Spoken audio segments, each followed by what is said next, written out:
You killed Rigo because you feel he deserved death. He did. Brian Rodriguez Sagala's case in Sparks, Nevada, shocked the community in 2021 due to its connections with violence, distorted beliefs, and substance abuse. The incident is a stark reminder of the dangers of these influences and serves as a lesson in crime prevention. Brian Rodriguez Sagala, born in 2002, committed a shocking act of violence at the age of 19 in Sparks, Nevada. Growing up in challenging circumstances, he reported being exposed to drug use from the age of 15. This, combined with early trauma and exposure to violence, shaped his distorted beliefs and aggressive behavior. Discovery of the incident. On March 26, 2021, at 5:15 p.m., Sparks police responded to a report at an apartment on Sullivan Lane. Upon arrival, officers found Javier Rodriguez Ramirez, aged 67, deceased from 2 gunshot wounds, one to the wrist and another to the chest. The chest wound, piercing the heart, was determined to be fatal. Relationship between victim and perpetrator. Javier was known for hosting gatherings at his home, where Brian Rodriguez Sagala was a recurring visitor. On the night before the incident, Brian was present at one of these gatherings.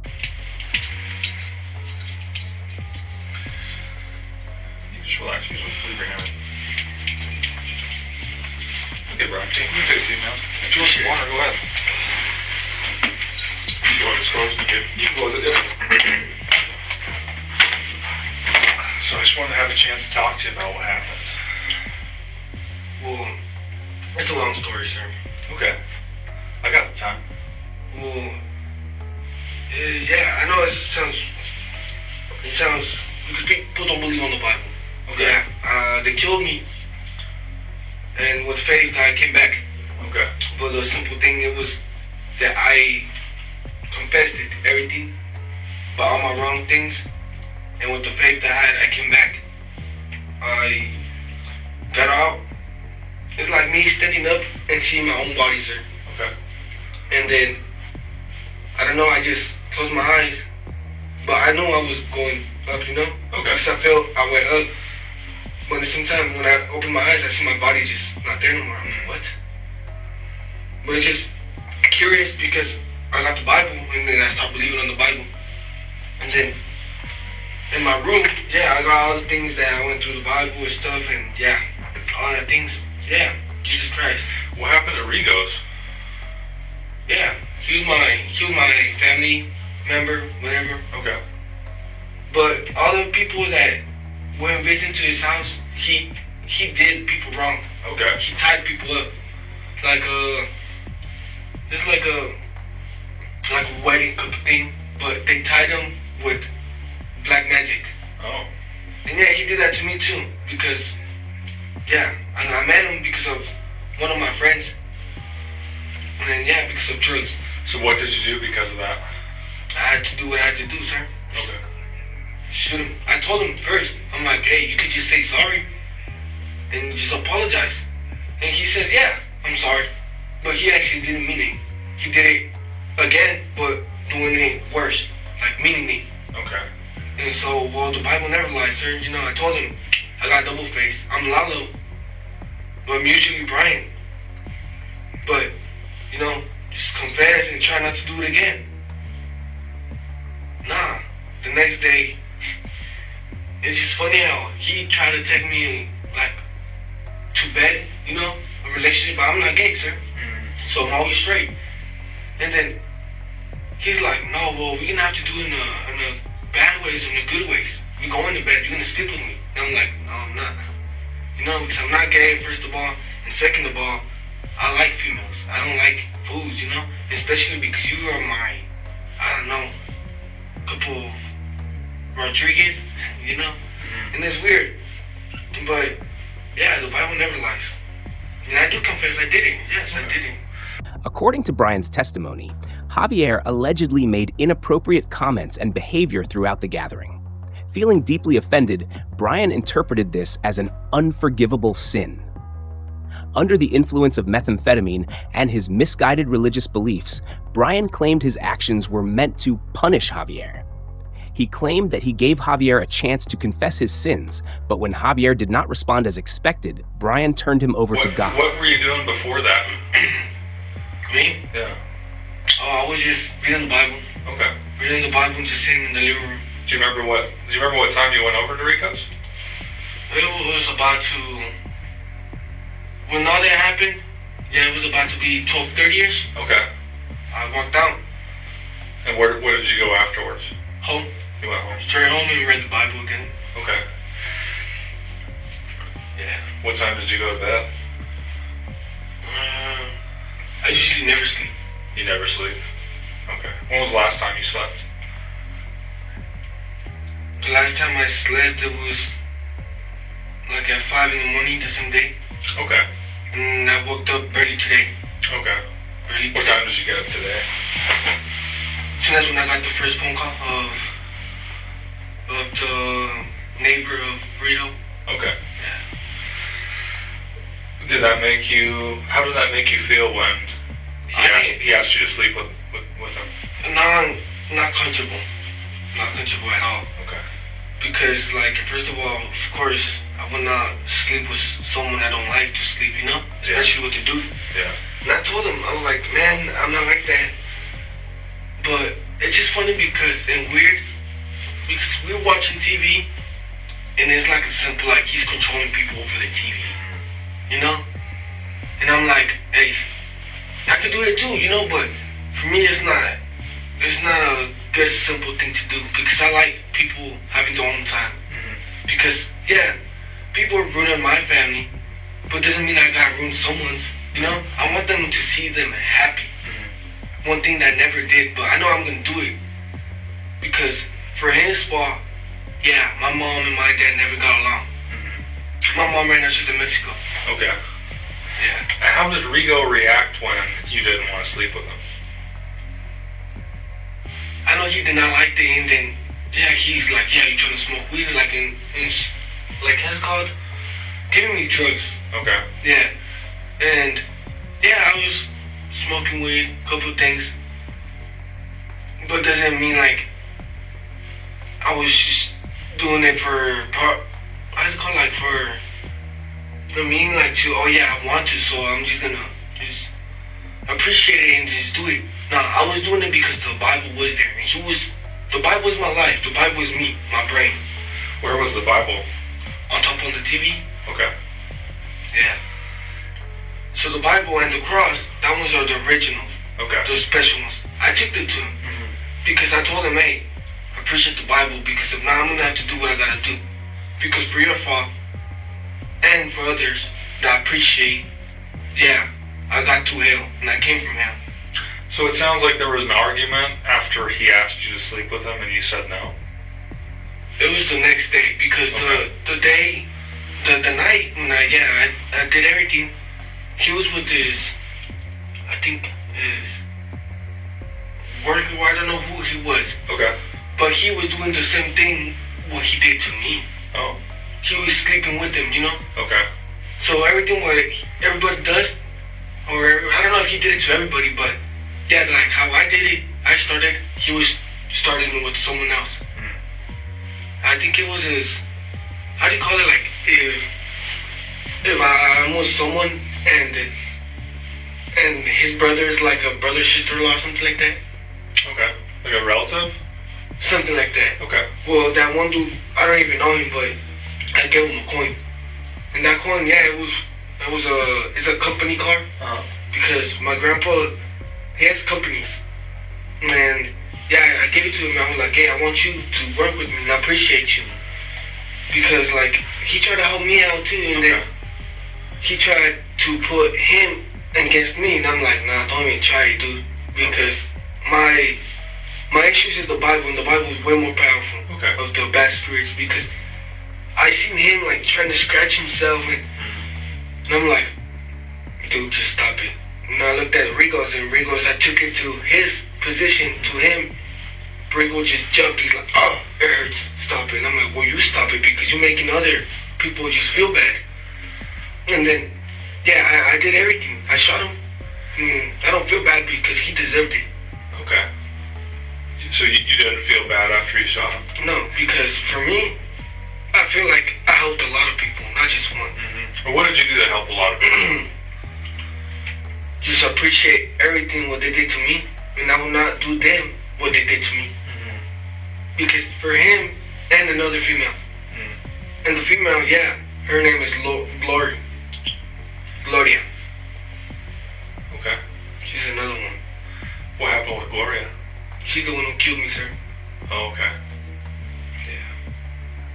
She put my brother, my dad, against me. Okay. Yeah. Where did you get the gun? I had it. Influence of drugs and distorted beliefs. Brian admitted to long-term methamphetamine use, averaging 3 times a week. The drug likely impaired his self-control and heightened religious delusions. In his statements, Brian frequently referenced the Bible, insisting that Javier was a sinner and that he was divinely tasked to punish him. Actions following the crime. After the shooting, Brian calmly left the scene, carrying a backpack with personal items. He returned home and continued reading the Bible, displaying no signs of panic. Investigators noted his lack of remorse and unusual psychological state. Way before I got off probation. Okay. But, it's my first time doing it. Because I usually, when I want to go shoot, I go to the hills and shoot the bottles. I don't. Since my first case, when I shot at the shotgun, yeah, I stopped doing that. Okay. Shooting at the air, that's stupid. Okay. But usually when I want to go, I go to the hills and shoot at the bottles. That's it. And so, how long have you had the pistol? Since when I moved on to. Because I moved on to St. Pebbles. Moved down from St. Pebbles, I think September. Okay. September or something. Okay. And do you remember how many times you shot? I shot a couple times, but it's because when I went to the hills and just shot the bottles. But shot at the people, never. Just my first time. At Rigo's, how many times did you shoot? Just twice. Okay. Just twice. And what happened after you shot? It was weird because the first shot, it was like from here to the wall. I know I shot him on the chest. I don't know if it went through. Okay. But the second shot, it did. I seen it. But it was just 2 shots. Okay. Where were you when you shot him? In the living room. In the living room? Do you remember where you... Could you tell me what the living room looked like? The living room is like me standing in the living room, and then the kitchen. And then he turned the whole lights before everything happened, and I'm like, okay. So I read the Bible. I put the Bible up there. And I'm like, alright, you're gonna meet the double face, the one you don't want to meet, Lalo. So as soon as when I said it, he jumped. He's like, oh man, I'm sorry. And then he said, and I'm like, alright. So he was right in his room, standing and looking to the kitchen. Okay. And so I was like, alright, sorry. And I just shot him twice. And as soon as when I shot him, I walked away. I did. What else was in the living room that you remember? Preliminary conclusions from the police. Sparks police quickly identified Brian as the prime suspect based on witness statements and evidence at the scene. A day later, on March 27th, Brian was arrested. During the investigation, he not only confessed to the crime, but also offered contradictory religious justifications, such as calling himself a judge of God. Evidence collection. The apartment where the crime took place became the center of the investigation. Police collected several pieces of evidence, including a handgun identified as the murder weapon, a Bible that the killer claimed was evidence to justify his actions, testimonies from witnesses who saw Brian leaving the scene around the time of the crime. Killer's testimony. Brian Rodriguez Sagala was arrested on March 27, 2021. During questioning, he confessed immediately, claiming that his actions were to punish the victim for his sins. Brian explained that he believed Javier had committed a great sin and had not confessed, which gave Brian the right to punish him. Interesting fact, Brian considered himself God's instrument and considered the shooting a necessary act. He also claimed to feel no remorse for helping others by eliminating Javier. Why is this the first time that you shot somebody? Because I never killed no one. Never killed no one. How come? Because it's like saying, if you, sir, could carry a gun, why not me? Right? If you got papers, I could get papers too. It don't matter nothing. Right. But the problem is that I don't like killing people if they don't deserve it. Okay. Even though I can, because I don't believe in the dead. I already came from the dead. If I die, I will come back. So what you're telling me is that you killed Rigo because you feel he deserved it. He did. I didn't feel he... Because he deserved it, in your words, okay? Yes, sir. And you haven't killed other people because they haven't deserved it. Yes, sir. Okay. And I don't feel like killing people just because for fun, you know? It's like grabbing someone's heart for fun. They did that to me. But I don't feel killing other people just for fun, no. In my words, I just got two people. It's just Rigo and Glory, that's it. Okay.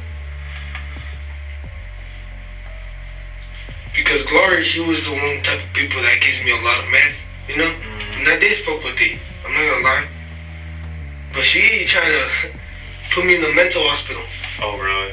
When are you gonna believe someone's drug addict in a mental hospital? What if I tell you there's bad spirits? Okay. You never will believe no one in there. Now, the Bible that you mentioned, that you put on TV, Is that New Testament? Is that your Bible? Yes, sir. It is your Bible. Okay. And the whole Bible connects to that one. when you left it, how did you position the Bible when you left it? I don't know if it's the one I took them, but it's a big one. Okay. And it should be on the TV or in the cabinet. Okay. But my Bible, I have it in my room. Okay. It's this one. Okay, Brian. You see How that little thing in the middle? are you doing on water? Do you need some more water? No, it's alright. You okay? Appreciate it, though. Okay. Yeah.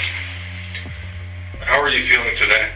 Great. I'm feeling happy because now I'm gonna live life. Okay. Will you sit tight just for a minute? I'll be right back, okay? Yes, sir. Do you have any questions for me? Let's see. What was it? If you want to think about it, I'll be right It's back. just saying, can you contact the government to open the borders? I don't think I have the power to do that. But Well, if you think of any more questions, just sit tight for just now, okay? I'll be right back, Brian. Thanks.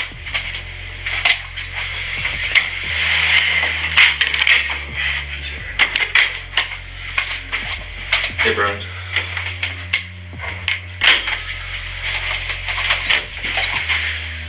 You know, we talked a little bit about Gloria and how she tried to take you in and Mental hospital? yeah. And you talked a little bit about using meth. You said you messed with it a little bit. Can you tell me just a little bit about that? Well, she put me and my brother against me by... I don't know if you ever seen that, the cartoons that you want to eat the apple? Well, yeah, it's her. Okay. Yeah. When did you first use meth? Me? I started when I was like 15. Okay.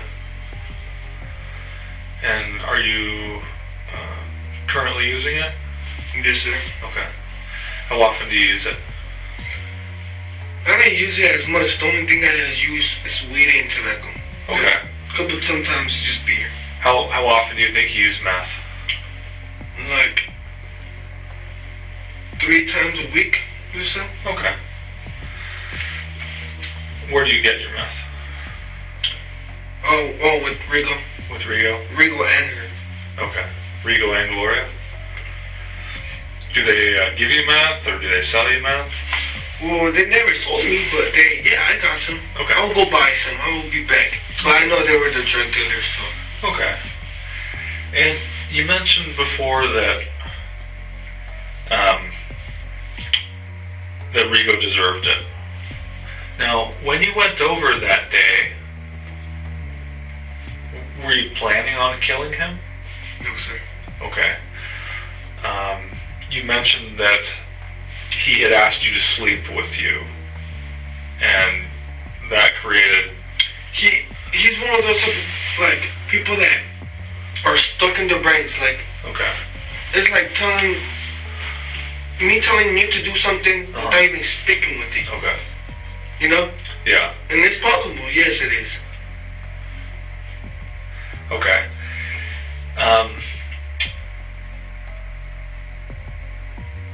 When did you decide to shoot him? When I told him to confess with the truth and meaning it. Because it's like going to church, confessing and not meaning it. You gotta mean it to be free of whatever it has to call it. It's like saying.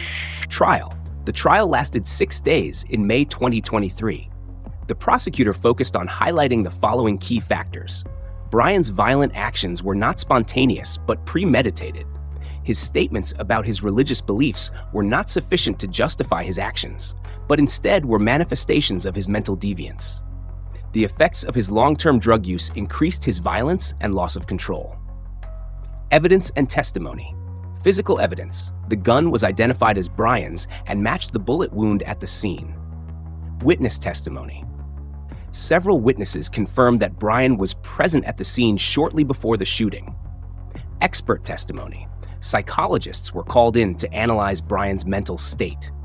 The report showed that he showed signs of cognitive disorder and religious deviance, but was still competent to be held accountable before the law. Conviction. The trial in May 2023 focused on Brian's calculated actions, drug-induced aggression, and psychological distortions. Despite presenting his distorted religious justification, the court deemed him fully responsible. Brian was convicted of first-degree murder and sentenced to 70 years, with parole eligibility after 28 years. Impact and lessons learned. The case highlights the importance of educating the community about the dangers of drug abuse, particularly among adolescents. It also serves as a warning about the potential for violence stemming from distorted religious beliefs and a lack of psychological support. Strengthening mental health programs and preventive social interventions is crucial to prevent similar tragedies. The Brian Rodriguez Sagala case is not only a personal tragedy, but also a significant societal lesson. Understanding the root causes of such crimes and prioritizing education can help reduce similar incidents in the future. It serves as a reminder of the importance of compassion and community solidarity. This case underscores the need for stronger community awareness regarding the impact of drug abuse, particularly on youth, and the potential for violent behavior fueled by distorted beliefs. It calls for comprehensive mental health support and early interventions to prevent such tragedies. Additionally, it highlights the role of education in addressing these complex issues and reducing the occurrence of similar incidents in the future. The Brian Rodriguez Sagala case serves as a critical reminder of the importance of empathy, community engagement, and support systems in mitigating crime.